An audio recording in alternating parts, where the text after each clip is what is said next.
Alright folks, we're going to talk about hand tools, and when I was asked to do this, I thought about it and I'm like, oh my God, where do I start? And there's nowhere a really good place to start, there's no really good place to end. And it all depends upon what you're doing. And you know, over the years, I've acquired so many hand tools because this project needed this or that project needed that. So that it's just not something you can answer in entirety. So I decided that what I would do would kind of go through the basics, just kind of introduce you, tell you about them a little bit, and then as your woodworking progresses, you're going to find needs for this and that. And basically what I'm going to share you is the stuff I use and talk a little bit about it, some of the options that are out there, but I really don't plan to even let you think that I've covered the basis of this thing. If you're new to woodworking, when you go out there and start getting on some mailing list, you will be inundated with it. There's tons of it out there. Some of it good, some of it not so good. If a tool looks to be too cheap to be worth buying, it probably is. There's all kind of different manufacturers out there doing everything. All of the tools that we buy, you can buy pretty much through mail order, and you can buy a lot of them at your home. Do-it-yourself type stores, the box stores. Nothing fancy. We use the same tools you use. And we're going to go through them a little bit and talk about that and kind of give you some options and an idea of where you want to start. And when I tell you, you get on a mailing list, there's a lot of good companies out there. And by no means is this meant to be all of them. They just, there's magazines that cover everything.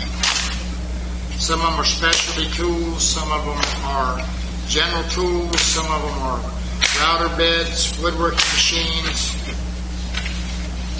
overall general, again, specialty stuff. It's just tons of it. When you get out there, it won't take long to where you're inundated with them. And you have to be able to sort through it and say what's good, what's bad, and what am I doing, and whatever.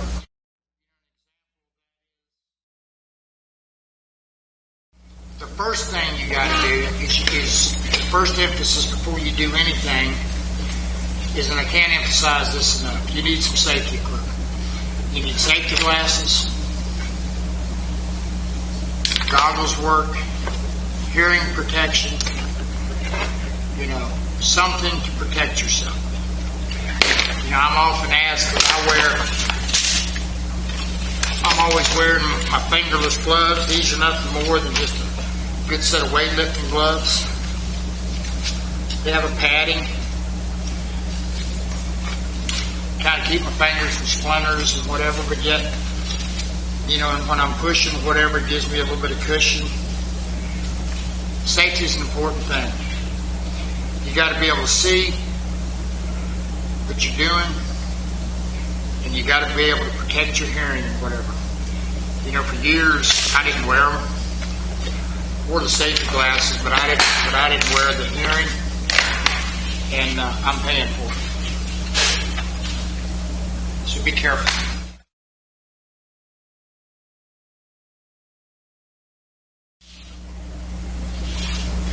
You need mallets. These are dead blow mallets. I don't need all this many, and this ain't all of them. This is years of acquisition. It's a dead blow mallet, meaning it's made out of plastic or nylon, and the head is usually filled with shot. Gives a nice impact, but by the same token, it's not going to dent your wood and damage it near to the extent of just a regular hammer. And that's just for tapping the wood in there. That's for when you need a lot of tapping. You need a hammer. I like the little hammers, just like them. And you use hammers for setting a nail. Yeah, I know you don't use nails in your furniture. Well, if you don't, you should. And as we progress along, you'll see where they become invaluable. For setting a nail, when you're driving your pegs in to wood, you want to use a hammer. A mallet bounces a little bit, okay? And it doesn't take it in quite as nice as a hammer does. So you do need them. It's not something for adjusting. You don't want to be, you're putting a skirt into a leg on a table or something. You don't want that to be knocking it around and beating around. You want your dead low. Now,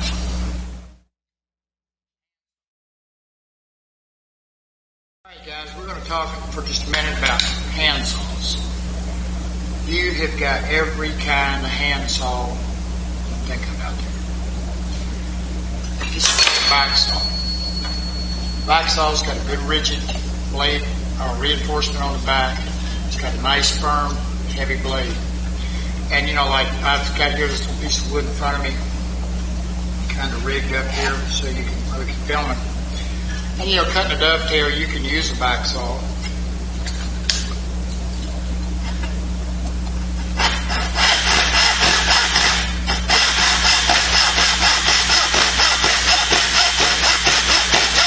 Alright, another good thing with a back saw, you can use a back saw to lay out and cut a tenon.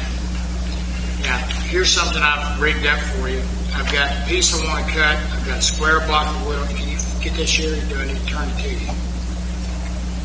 Everybody's going to come to me and fuss and say, well, I can't hold it straight or whatever. Yeah, well, that happens. Take you a block of wood, let your blade sit against it.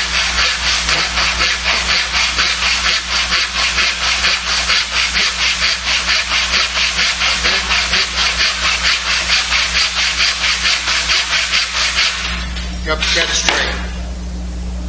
Here's another place I use back saws. You got big back saws.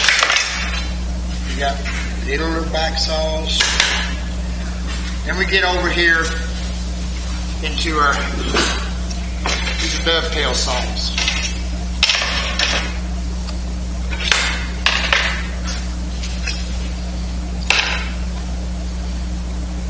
Dovetail saws are a finer tooth. And you have two types.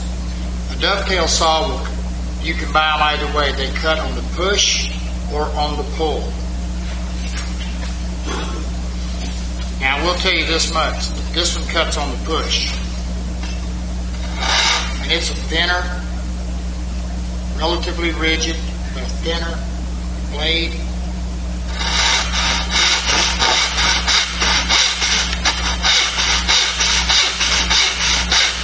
Zip on down through there, and if you can see the kerf on that, it's not much more than a knife blade. These are just smaller versions, finer teeth. Let me show you something nice about a good fine tooth blade. This is a little jig. It's nothing more than a little teeny miter box. Alright? I can take a real small molder and put it in there, and because the fine teeth on the dovetail saw,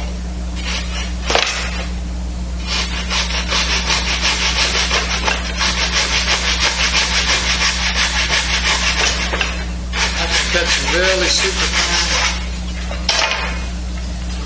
miters, like if I want to turn a corner and cut them, get a nice perfect 45. This is a coping saw. What is a coping saw? It's what it looks like. This is kind of early form of a jigsaw. Because of the deep throat in this, you can cut all kind of angles on a dovetail. It's kind of neat to be able to get down in here.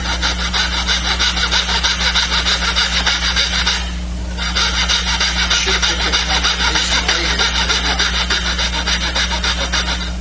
Kind of gets rid of some of my waste in there.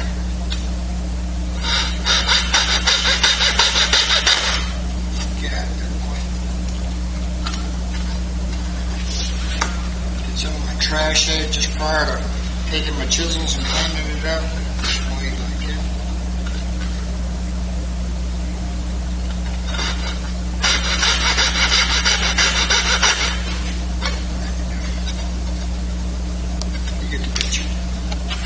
thing a curtain saw does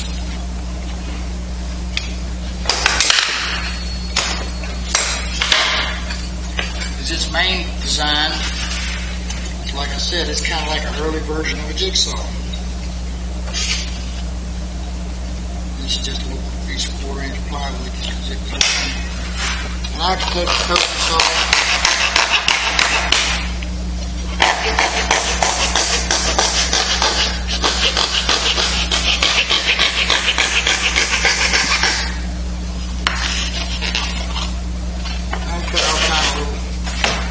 shapes. Fine blade. This is a scroll saw. Used for following intricate details and patterns. Got a dovetail saw. We talked about that.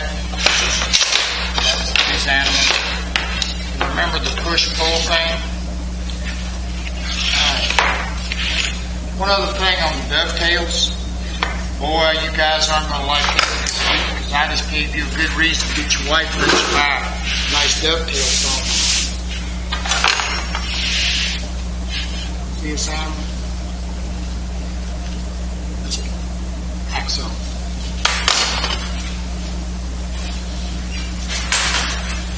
You go to the hardware department, you can find hacksaw blades and all kind of different teeth and cores, spines, whatever. You can find it.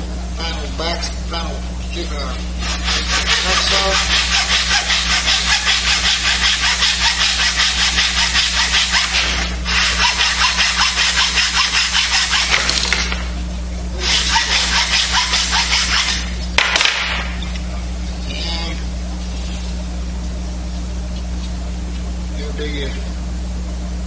Very nice job. But ladies, or husbands, if you're a lady woodworker, the dovetail saws are much nicer. Alright. Hacksaw. Remember we was talking about you need a hammer? Here's some square pegs going in a round hole. And I thought I'd show you the saw. Here's a mallet. And a mallet bounces. Here's just a little hammer. Takes it in a whole lot nicer. And it doesn't matter whether you're using a round dowel or a square peg such as we have here. When you get done, you got to cut it off. Well, this is a little, I think this came from a home department. It's not a very expensive one. It's a little flush cut saw.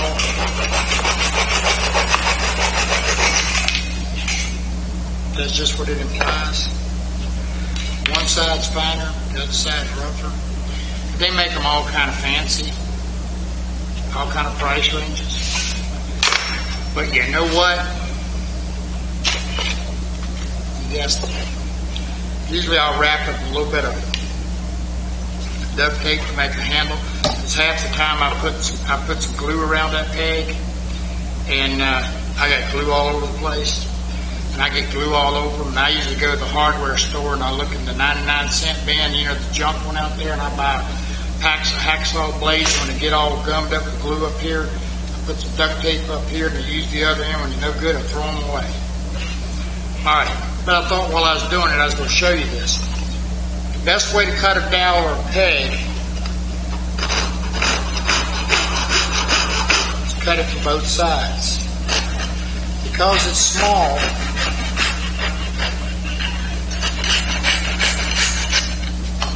if you don't, what will happen a lot of times,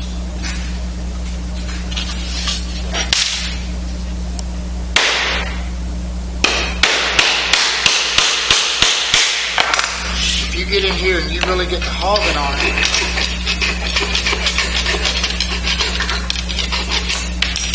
it'll snap off, right on a corner or something. And when it does that, you've got a pit down in your wood.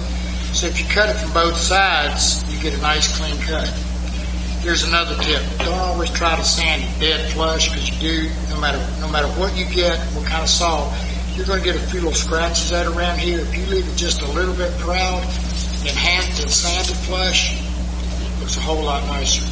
And another side to that is that's an end grain coming out, and you want it nice and smooth, so that'll work. Now, a lot of times if you're doing a period reproduction, and this is about saws, not about pegs, but this is a throw-in. If you're doing a period piece and you really want, you get all your surface nicely sanded, everything done before you put your peg in. Then you cut your peg a little bit proud, a little high, and sand just the top of it down smooth so that the peg actually sets a little bit proud. And where that comes from, if you go back and you're really looking at the old antiques and whatever, over time the wood has shrunk and the peg has kind of pushed itself back a little bit, and the peg will set proud, and that's why that's done. And it does give a neat look. That pretty much covers saws, hand saws. And you got back here on the wall, you got your big old construction saws and this and that.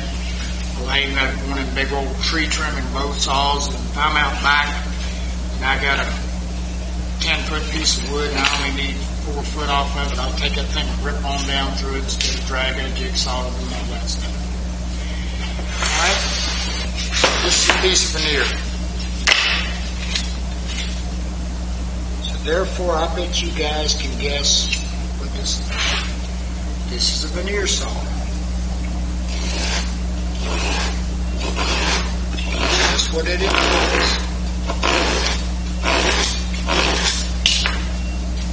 It cuts on the pull.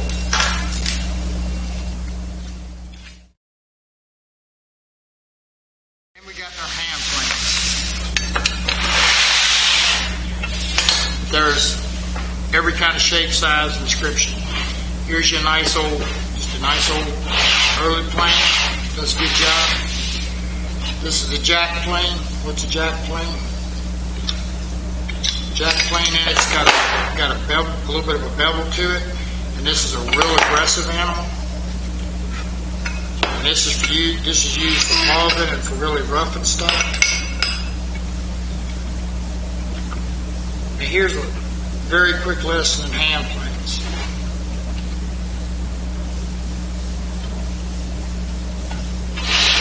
The more angle this blade sets on, the more aggressive it cuts. The higher the angle, the more aggressive. The lower angle stuff, like this little one, you notice that the blade is laying in on a real low angle. They're smoothers. The lower the angle sets, the smoother the cut. Now here's a little shoulder plane. If you look at this plane and that plane, you'll notice that the blade does not go all the way to the edge. So it's made for planing out on the flat. If you're doing tenons, particularly, or grooves, then the blade goes all the way from left to right. All right. You can also take this blade, show a hemi screwdriver.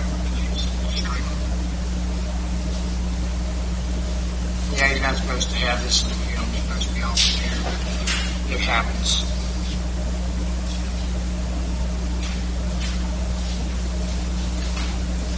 And adjust back here. And you can also take the top off of this. And you get a little corner plane. What am I talking about? Well, you've got a corner, something set here like this, and you want to ease up into it. This will let you do it. Get in tight spots. Neatly plane.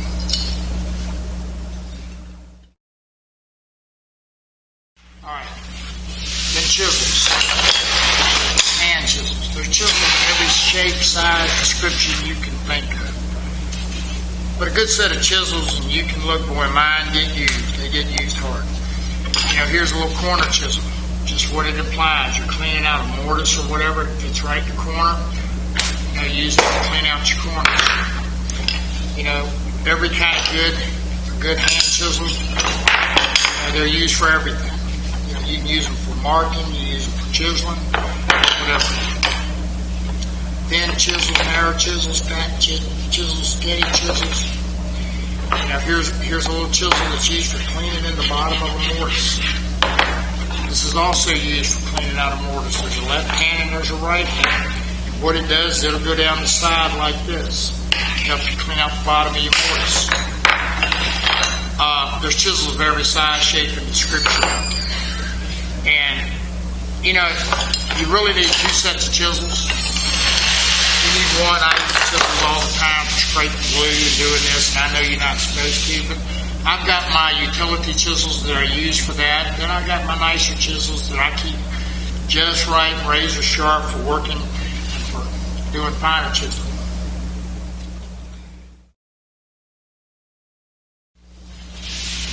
And you know, once you cut something, you got to be able to smooth it up.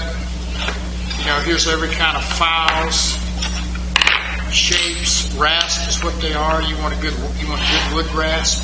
And this is just for shaping your wood, smoothing wood, taking, you know, working a curve nice and smooth.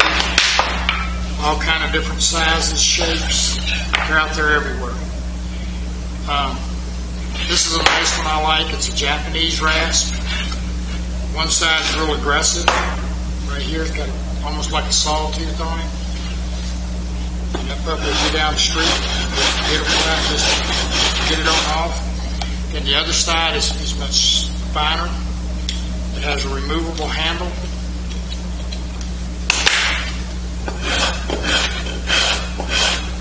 A little bit easier. Smoother on every side.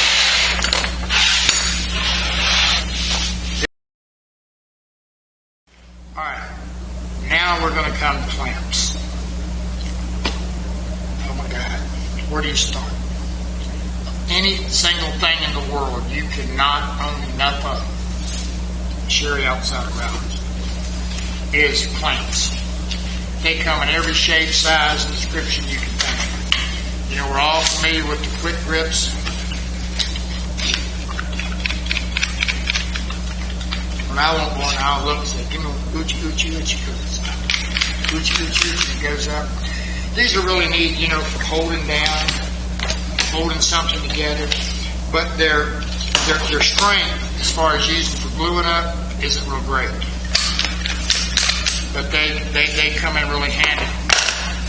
Then we got these things that everybody wonders how you use, your old screw woodworking clamps. And these things work really neat. They work kind of on a pinch principle. Open, close. And you know, you can adjust your jaws to do a flat clamp, or you can get out here and you can do it where it's pinching somewhere tight. Really neat for helping hold things together and put things together, use them all the time.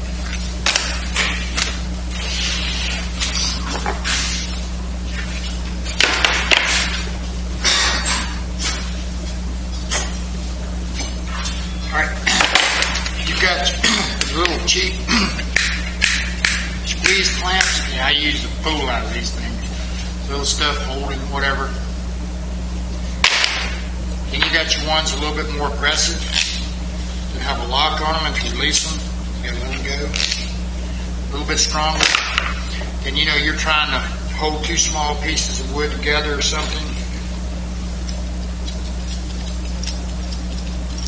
Get your little adjustable bar clamps. They do really well. For gluing up stock, like gluing up panels and whatever, there's nothing in the world beat your good old-fashioned bar clamp. And all the bar clamp is when you buy it, you're going to get this end and this end. It screws on, this slides onto a piece of 3/4 inch pipe. You can get them to work on a piece of 1/2 inch pipe. You can go to a plumbing outfit and have them make you all the pipe you want, and all kind of different lengths. You can buy it at your home improvement store, and you can make all kind of lengths that you want. You can take two lengths and take a coupler that's threaded on both ends, put a coupler in the middle, and extend it on out. They're probably the most versatile clamps out there. Now, one quick piece of advice: buy galvanized pipe. Do not use the black pipe. Black pipe is cheaper. The problem with the black pipe is over the years, as it wears, it will rust. And when you got your wood laying down on here with the woodworking glue, and woodworking glue is water, you will find that the pipe rusts and will get on your wood, and it can stain your wood. So we always use the galvanized. And every now and then you got to go back and take I got to scrape them and clean them up because I get glue on them, whatever the water. Alright, this is a little higher end, a little bit more expensive clamp. Yeah, we've got them out here that are, this is a 12 inch up to 60 inches, I think. And what this clamp does, it's okay for gluing up, but what this clamp does is it's made to hold something square. When it locks down, this jaw and this jaw is perpendicular. It's a square. And if you've got them, you're doing like big casework or something and you're trying to hold everything square as you go down in an assembly, these things are really nice. If this was some big, long, massive whatever, and I'm trying to reach all the way across, I can reach all the way across the front. I've got a good bearing surface here. These are plastic coated. Mine might have a little bit of glue on it. And they work really nice. For cases and stuff. A little pricey, but they work nice.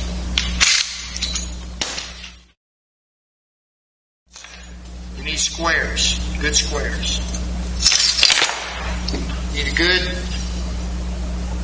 framing square, nice big square for big stock. Just a general square. Checking everything, making sure things are right. We have little squares. Now this is a machinist square. This works just as well on wood, but it also works very nice in setting up tools because it's rigid.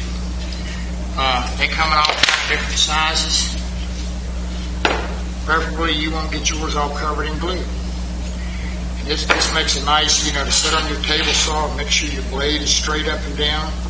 But if I'm checking something like a big, if I'm checking my square to my cross slide on my miter slide on my table saw to my fence, and I want a nice big framing square. I'll do that. I'm working on a drawer or something, and I got a little drawer, and I want to make sure it's square. I need something little to get in there for me. Then, you get into angles and stuff. These are called bevel gauges. They're just exactly what they imply. You can set it to any degree you want, and it'll maintain it.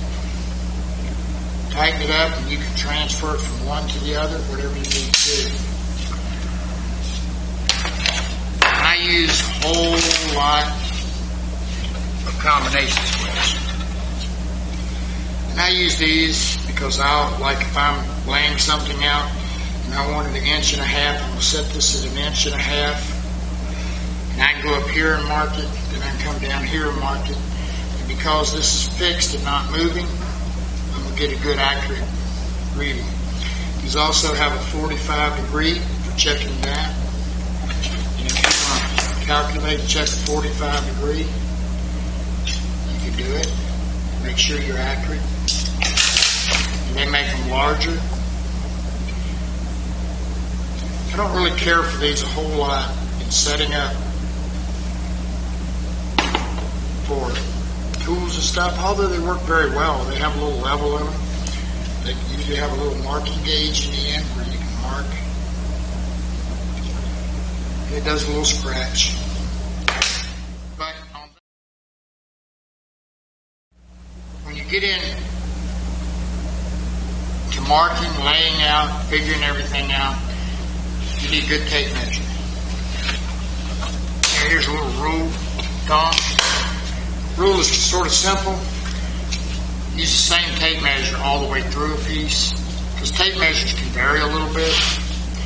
And if you're measuring something, you can either hook on here and measure, but the more accurate way, and you have to get used to this, is that you use the one. Say I want 8 inches. Well, I'm going to measure from the 1 over to the 9. It's more accurate. But I always have to remember that I've added an inch. And so I don't want to measure that and say, oh, I needed 9 inches, when really I only need 8. But that's because on the ends of tape measures, this little end is made and it moves. And it can throw you off a little bit.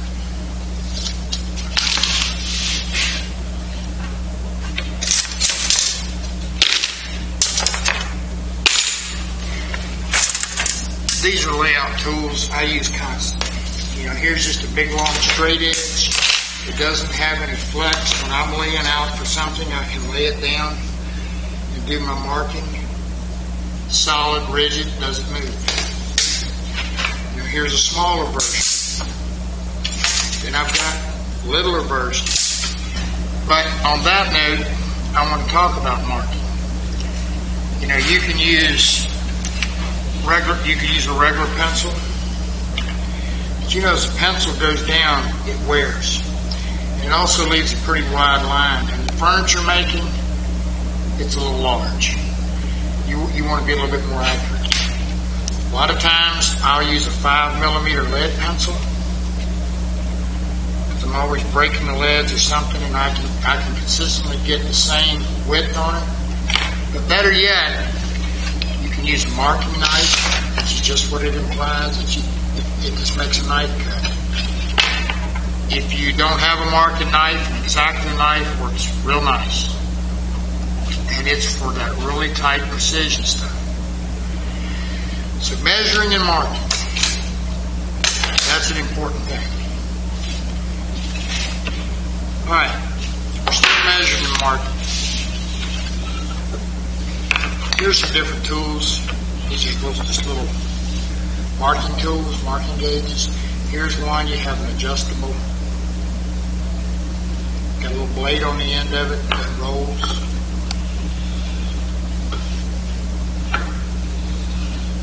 Makes a nice little cut line, accurate. Here's an old one I got at I got it in an antique store or something. And all it is, it's got a little slide on it, written on, blades down, got a little teeny blade in it. And actually, that little blade's not much, it's not anything more than a brad nail, just have the end sharpened on it. But it's kind of cool, I like it.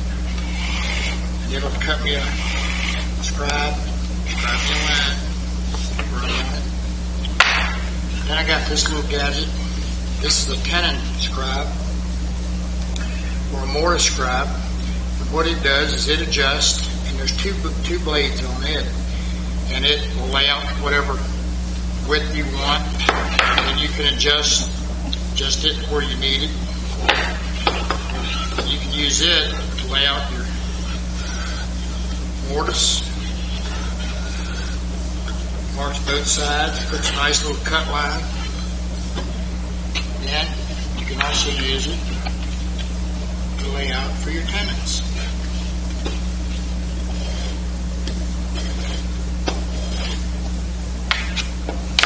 It's nice little cut. Marking gauges. And here's a nice little deal. You can buy them like this in plastic and all kinds of forms. This is called a center finder. What it is, it's a square, but it's cut on a 45 degree, lays on a corner.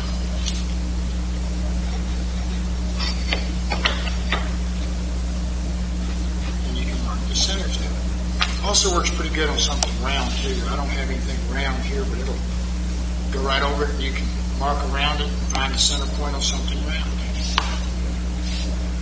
Okay. Here's another invaluable thing. Now, I know I showed you the marking gauges, the layout rules and whatever. A good straight edge. It don't have to be some super fancy whatever, but just a really good straight edge for laying out the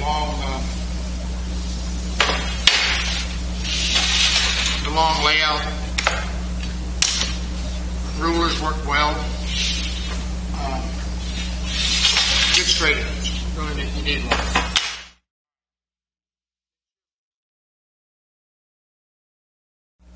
know, no matter what you're doing, whether you're using a chisel, plane, whatever, one of the things you got to do is you got to keep it sharp.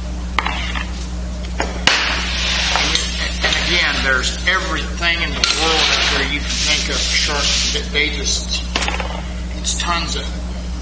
I'm going to show you how I sharpen my stuff. Now, all the guys out there and all the people out there making all these sharpening tools are probably not going to like this, but oh well, they'll get over it.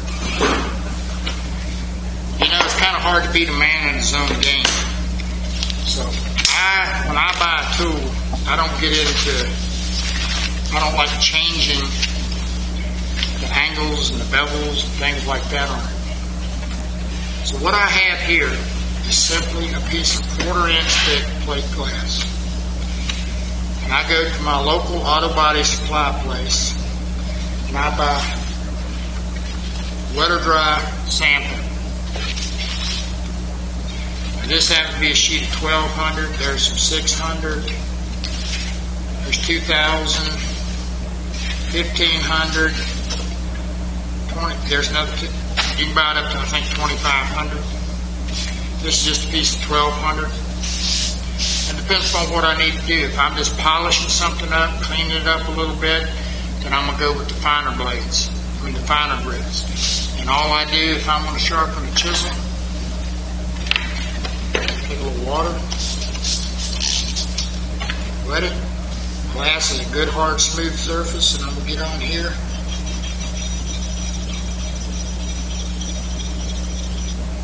That's exactly what I'm going to do. I'm just keeping it on the same bevel. Now you can cut you a piece of wood that sets on this angle if you're having a problem holding it. And use it as a guide.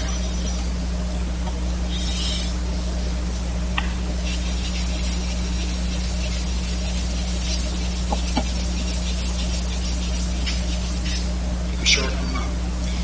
I go to, like I said, the sandpaper will go to 2500. Then I got some honing stones that'll go up to 8000 grit. They come in every size, shape, and description you can think of again.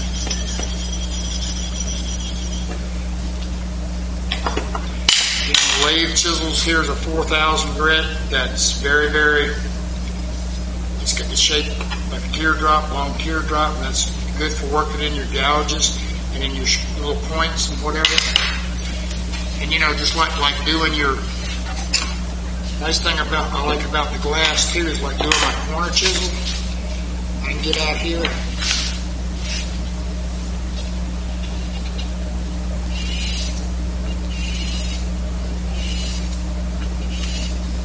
Gets right up in the corner, right here. The way I did when I got this piece, I had them bevel one side, and then I left one side sharp, nice polished sharp edge on it, just for this.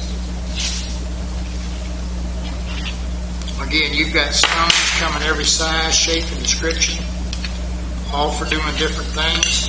Here's a 4000 grit, and I can get in here and hone them up. Sharp tools is a pleasure to work with. It's a safe. Now, that's the little animal I use.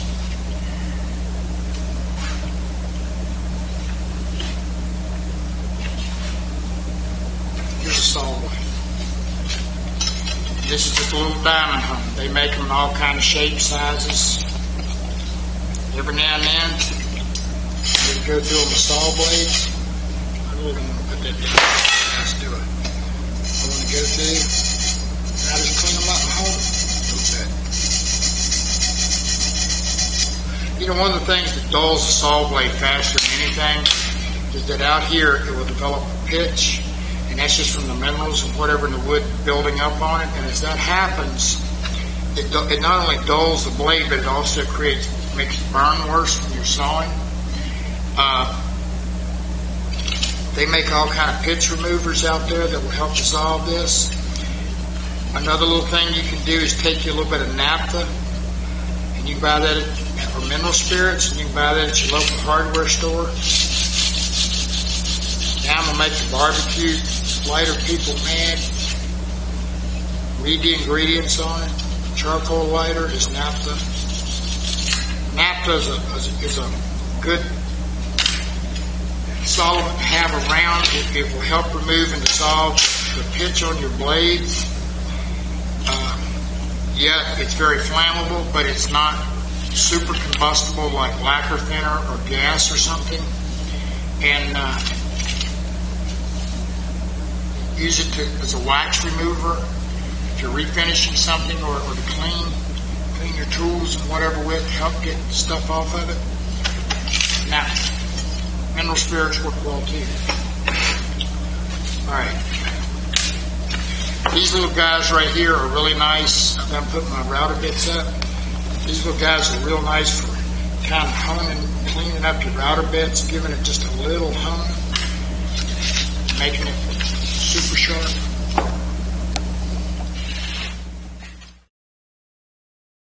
These are just little stuff I've picked up over the years, this and that I like. Work good.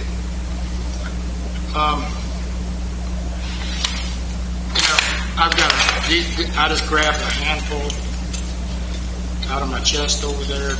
Carbon chisels, every size, shape, and description. Carbon chisels are kind of like clamps. You just can't get enough. I don't even know what all I got here. Depends on what I'm doing. I tell you what, get you a nice couple straight ones. A nice little straight. Boy, I tell you what, you keep them honed up. And even though you might not be carving, but you can get right in on a little seam or something in a corner or whatever. Clean out glue. You're not supposed to clean glue with your carving chisels, but hey, it works good. Once the glue's dry, glue dry.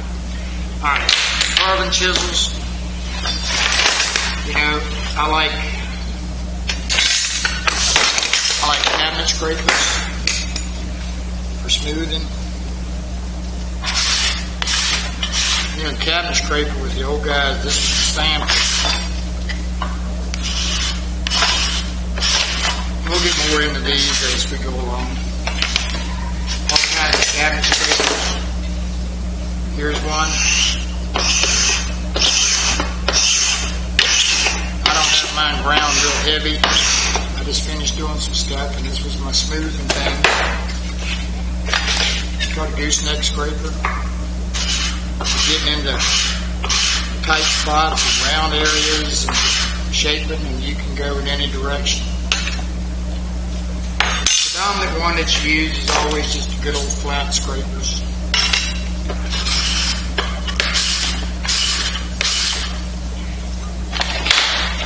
They have a tendency to get a little warm. So somebody come up with an idea of making a little jig to hold them.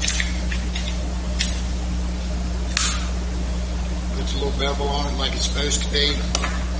Lock it in place. Keeps your hands getting so hot. Your thumbs. Pretty neat. Somebody came up with an idea, gee, let's make one out of wood. That worked good too. Somebody could email me one over where I got all this stuff. I've scratched this stuff up and all over.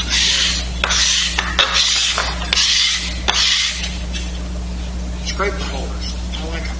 These are little sanding gizmos. These are little pointy deals where you get into little tight spots. Rotate the sandpaper.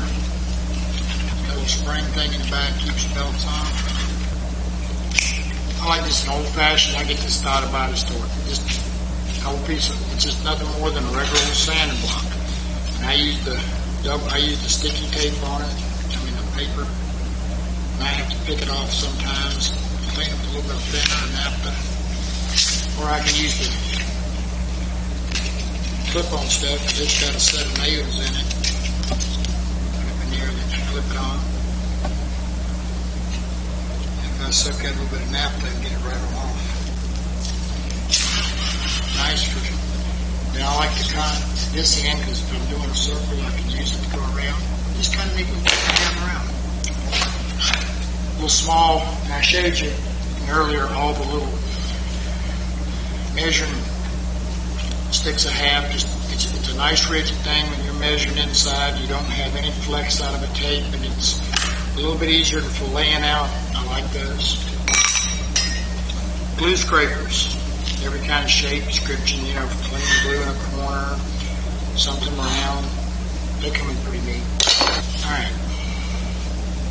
I showed you earlier my Japanese rasp. That thing really works nice. These are the sure forms, which kind of a version of a plane. They make it, here's a cornered one. On the same handle, you can get a flat one that goes on. Here's a round one that goes on. They're pretty aggressive in moving the stock up in the corner. And you can get the flat ones that you use as a plane. They do really nice.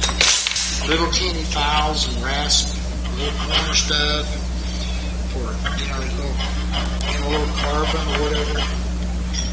They're not super expensive, and these things work really, really neat. Gadget, I think, is called a slick plane. This is called a radius plane. And all it is two little knives set in there on an angle, round over. And if you just want to knock the edge, the corner off of something, just to kind of ease it up. That's all they do. They're slick and they're quick.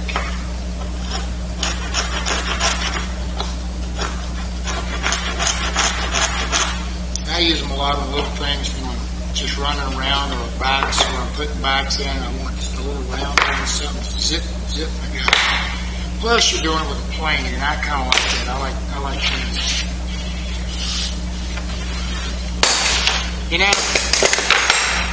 It's called a spoon. This is called a spoon plane. You get into seats and whatever.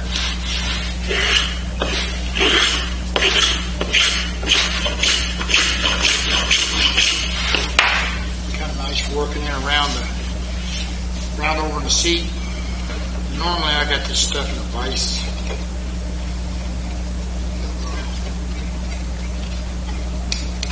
Kind of hard to film and get it in a vise. It's kind of like the guards on things. It's kind of hard to film that stuff with the guards on.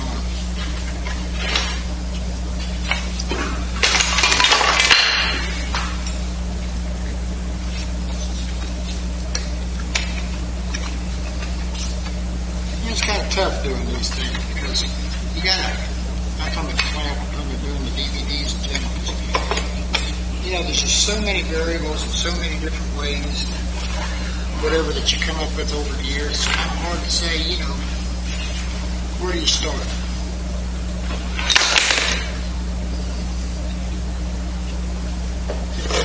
Chairs. It's just a beveled spoke shape. Scooping out the chairs.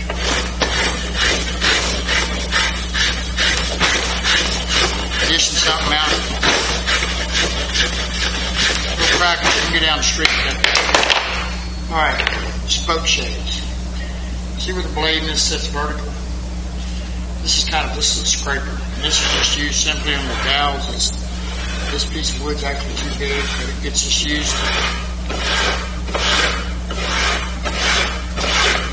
cleaning up dowels and stuff after you've made them. Spoke shapes.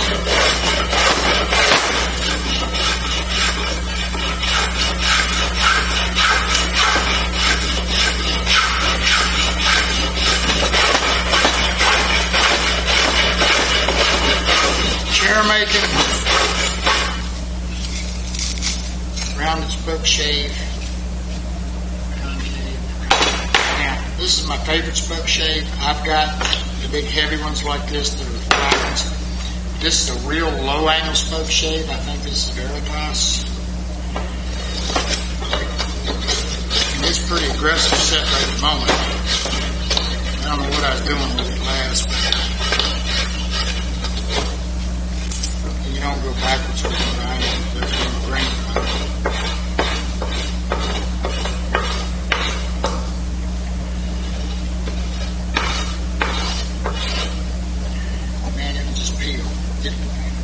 both of these are really, really nice. Cabriolet legs and whatever. A little rounded. That is good.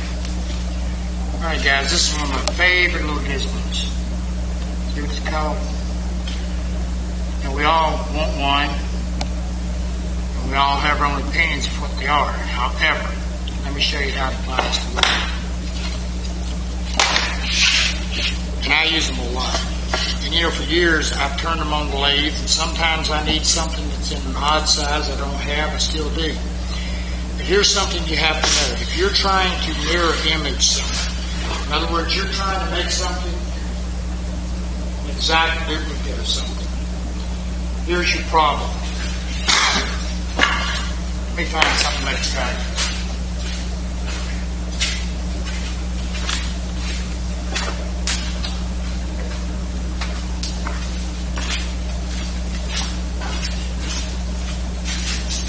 Here's a good example. This is a low-angle gooseneck that goes into one of my beds, headboard.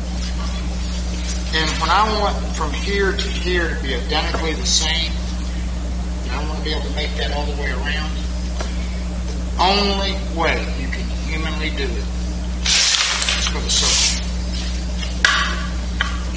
And depending upon how much I want to enlarge it, circle, trace it out, and perfectly mirror image it. You got a little circle, you've got a littler circle inside. This thing's called a perfect butt. I don't know who thought of it.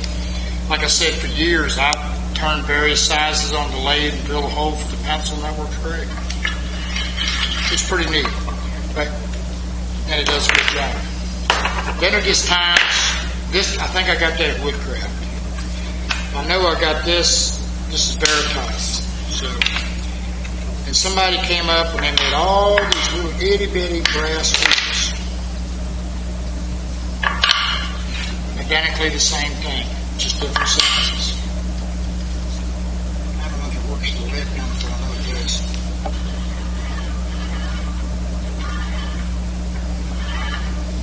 And you can mirror image whatever it is you're doing lickety split.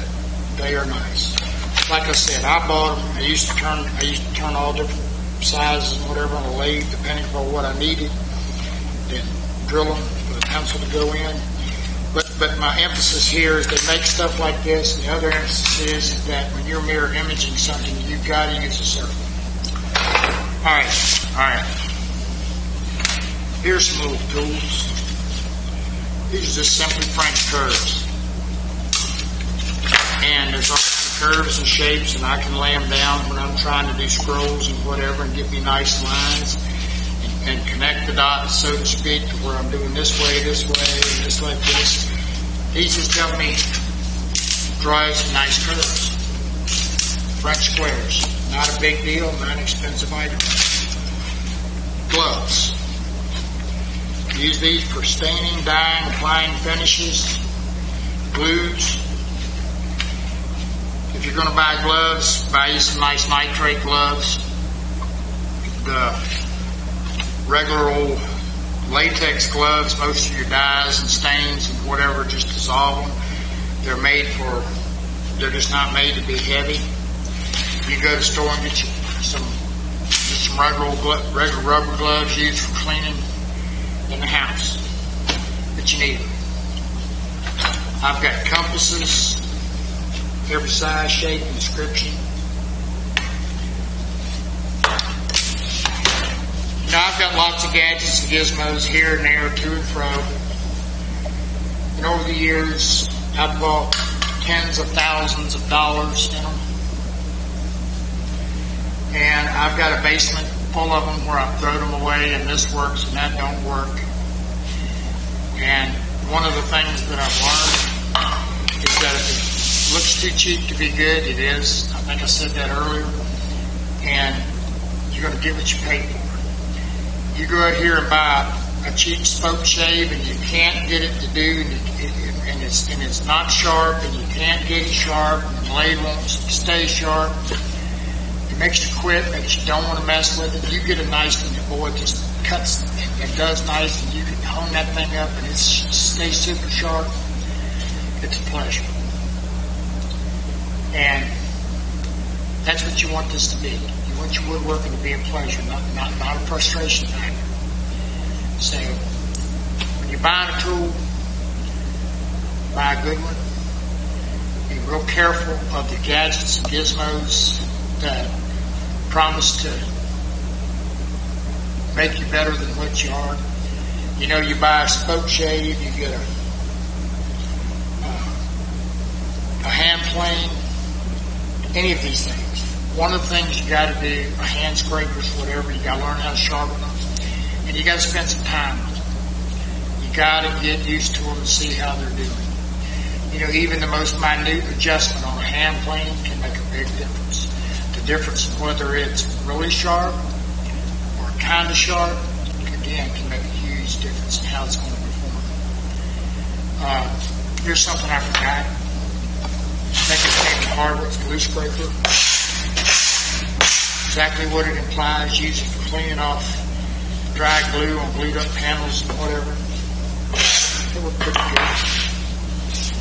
So that's kind of my gadgets and gizmos. Now I've got all kind of little things that after all this is done, I'll remember, but this is kind of the essence of them. I'm not super fancy. You know, I've got molding planes and things like this, and scratch feed planes and stuff, but as we progress through, we'll get more into them. But these are just kind of the basic things that make life neat and work good. Gadgets and gizmos.